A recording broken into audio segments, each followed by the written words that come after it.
how to check your Chromecast remote's battery level. Hi everyone, welcome back to our channel Genie Guide. So in today's video I'll simply guide you on how you can actually check your Chromecast device's remote's battery level or battery percentage and figure out how much percentage is exactly left. So as you can see, I have my Chromecast TV remote right over here and I have inserted battery inside of it, and if I want to check how much battery is actually left on my Google Chromecast remote, I can do so right from my Chromecast. So in order to actually do that, I have to just go to the top right hand side and then click on my Google profile photo, and then I have to go to settings, and then once I navigate to settings over here, I'll be able to see all these sorts of information, right?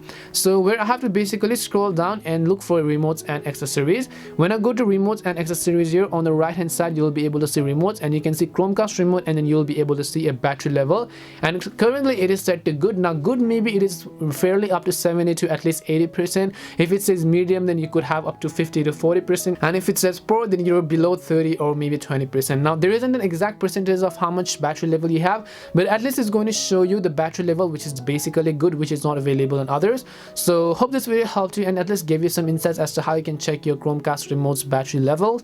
We hope the video was really helpful, and if it did help you, then make sure to leave a like and subscribe to the channel, and if you've got any more questions, feel free to leave them down. Thank you very much for watching till the end, and see you in the next video.